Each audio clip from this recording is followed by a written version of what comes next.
Hindi short hand dictation 80 शब्द प्रति minute. Ready start. अध्यक्ष जी, जिस समय पाकिस्तान ने भारत पर हमला किया था उस समय उन्होंने देश की रक्षा के लिए महत्वपूर्ण कार्य किया था। इसके साथ ही मैं मंत्री महोदय को यह भी स्मरण दिलाना चाहता हूं कि शायद उन्होंने इस पर ध्यान नहीं दिया कि इस बार जो राष्ट्रीय पुरस्कार मिले हैं उनमें रेलवे प्रशासन को केवल 2 ही प्राप्त हुए हैं, जबकि मैं ऐसा मानता हूं कि हमारी सेना के बाद अगर किसी ने युद्ध काल में सराहनीय कार्य किया है तो वह रेलवे प्रशासन अथवा रेलवे कर्मचारी और अधिकारी हैं। इसलिए उनके मनोबल को बनाए रखने के लिए और उनको प्रोत्साहित करने के लिए रेल मंत्री को इस बात पर भी ध्यान रखना चाहिए और इसका प्रयास करना चाहिए कि जो भी इस तरह के प्रोत्साहन मिले उनमें रेलवे का विशेष ध्यान रखा जाए।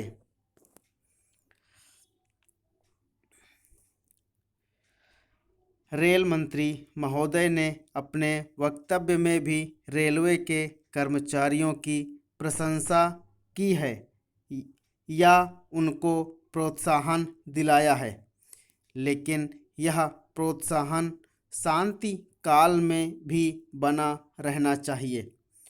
रेलवे ने युद्ध काल में जो काम किया वह तो देश की रक्षा का महान उद्देश्य था, लेकिन उसके बाद देश के निर्माण में या गरीबी मिटाने के लिए जो युद्ध होता है उसमें भी प्रत्येक रेलवे कर्मचारी का मनोबल उसी तरीके से बना रहे, इसके लिए भी रेल मंत्री महोदय को कुछ कदम उठाने की आवश्यकता है।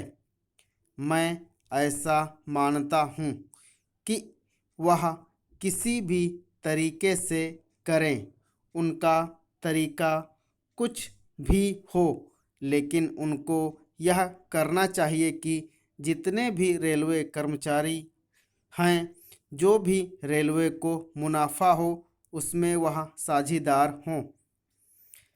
चाहे आप उनको बोनस के रूप में कुछ दें, चाहे किसी और तरीके से दें, लेकिन हर वर्ग के रेलवे कर्मचारी को मालूम होना चाहिए कि यदि वह देश के निर्माण के संबंध में ठीक तरह से काम करेगा तो उसको पुरस्कार के रूप में या वेतन के अंश के रूप में अपने वेतन के अलावा पैसा मिलेगा। इसी प्रकार इस संबंध में मैं एक और सुझाव देना चाहता हूँ। स्वतंत्रता के बाद रेल प्रशासन भारत सरकार का प्रशासन हो गया, लेकिन यह लोकसभा एक विशेष उद्देश्य को लेकर चुनी गई है। यह उस कार्यक्रम का एक नमूना ही है। गांधी जी ने जीवन के सभी पहलुओं पर प्रकाश डाला था। धन को वे संयम से व्यय करने के हक में थे।